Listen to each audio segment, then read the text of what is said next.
Hey everyone, Bonnie Sharp Provost here. I wanted to come on and share with you all how we can ignite our imagination and become an even better manifester. So, first and foremost, what the first step really needs to be is to first make the conscious decision that we are going to start taking time each day to practice imagining, using our imagination because we really have gotten out of the habit of using our imagination. When we were young, we lived in our imagination. We would imagine constantly. I remember a book, Harriet the Spy. And from that point, after reading that book, I was constantly carrying my journal around with me and just imagining scenarios for everything. And it was so much fun. And even just, when we played, where you would use our imagination in creating creatures or pretending that we are, when we played house, I used to play house all the time and get dressed up and pretend that I was cooking and I had children and I had a husband and, it was so much fun. We used to make forts in the backyard. And I just know that most kids are living in their imagination and have such a beautiful fantasy world and have so much fun with it. And then as we start to get older, life conditions our imagination out of us. Life has taught us through different failed experiences, different maybe failed attempts at either business or relationships or shortcomings in our lives. Maybe times where we thought we were going to achieve our dreams and it didn't happen, or something took place that took us out of the realm of being able to achieve a particular dream that we had. And when things like that happen, it chips away at our belief that it's even possible. And if we stop believing that it's possible, so now that we're aware that our life has conditioned dreaming and using our imagination out of our way of being, we can now change that. We can take that part back and we can say, I am going to start imagining again. Even if we have a hard time doing it now because we've been so out of practice, we can teach ourselves to get good at it again. If it was already there, then it's still there. We just need to develop it. So the way that we can start developing it is by making it an intentional practice in our day, every day, deciding I am going to set this time aside, whether it be as soon as we wake up in the morning, which that's when I do it in a journal, or we can do it right before we go to bed. Actually, both is ideal. And then we can also maybe set a time during the day, like schedule a time that we stop every day, or maybe right after we get home from doing something every day, just creating it more of a regular practice in our day. That's the first most important step. The next step is to ask ourselves, do I really believe in my dreams? As we said, the reason that we did fall out of the practice is because we stopped believing in our dreams. So in order for us to really become really good at using our imagination, we have to start believing in our dreams again. And there's multiple layers involved in that because we need to first be aware of whether we fully believe in ourselves, because that's huge. We have to have a real belief that we are capable of doing this in order for us to really believe in it. Because if we don't believe that we can do it, then there's always going to be that part in us, a big part in us that really doesn't believe that it's possible. So first getting really clear about that, do I really believe in myself? And many times you might not know the answer because it could be hidden. But if your reality is not indicative of the one that you really want, then there's a really good chance that there's a belief issue there. So as we've already said, in order to fully embrace the imagination, we must believe first that it's even possible to really bring us to that place of clear vision and also consistent action. Because if we don't really believe that it's possible, we're not going to stick with it. Right? So believing in ourselves is so important. there are so many limiting beliefs that we may not even be aware of that we have that are keeping us from truly believing in ourselves. The voice in our head that is constantly being fed the thoughts that we think that we usually accept and believe as ourselves and identify with could be very judgmental and saying things. If you're aware that there's a voice in your head that is actually constantly speaking to you, then that's a great first step, because you'll now know that you don't necessarily have to listen to that voice. So there could be a voice saying that maybe we're not deserving enough to have what we want, or capable enough, or lucky enough, or smart enough, or pretty enough, or whatever the case may be for each individual person. But the majority of people do have some sort of limiting beliefs, such as those, that we would need to first become aware of and then overcome and change. And that's what we do in my program. So if you realize that you have a issue with this kind of thing, then please reach out to me and let's have a conversation.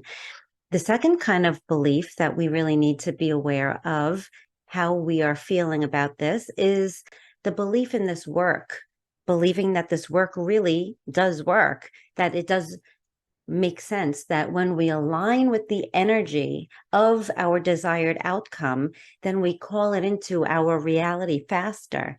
So if we know that that is the way that it works, then we'll be more apt to be even more passionate, even more consistent in doing the work. And then the third belief that we need to watch out for is our belief that our wildest dreams really can happen for us, that it is possible. So each one of those beliefs, if you're thinking to yourself, oh, I want to be a millionaire, and then you're saying to yourself, really, like that's ever going to happen? That is going to count against your ability to bring up your vibration to match that potential and the quantum. So it's really important for us to uncover the degree that we really do believe, or if there's some doubt in there that causes to get in the way and creates resistance in us being able to elevate those emotions. And so the reason why our imagination is so vital in manifesting is, just like Dr. Joe explains, it's the combination of the clear intention that sends out the message to the quantum and the elevated emotion that draws it into us like a magnet. Therefore, we must get really good at feeling the emotion that we'll feel when our wish is fulfilled, as if it's happening now. Our imagination also gives us the ability to see things from different points of view. It's critical for us to be able to view things differently than our current 3D reality. Because if we are so caught up and so immersed in the way things look right now and the way things feel right now, it's going to be so difficult to raise our vibration to the same vibration of a different reality. And that's why he's constantly saying that we need to elevate to a greater level of mind, because we need to be able to elevate our consciousness to be the same as the one that it will be when we have what we want. So developing our imagination is really needed in order to really feel that feeling that we need to experience so that we are in alignment with that potential. So now I'm going to share with you a few ways that we can practice developing our imagination. Number one is turning off the TV. I know that it's so addicting to want to binge watch, series that we might be really into, or to just spend a lot of time watching Hallmark videos, and hopefully not the news, because that's the worst thing on TV for us to be watching. If we want to focus on elevating our vibration. So just turning off the TV and not letting something else dictate what we're putting our attention on. Instead, putting our attention on creating, on our imagination. So when we're not watching TV and letting someone else tell us how things look and how things sound and, telling us a story, we're creating our own story in our mind.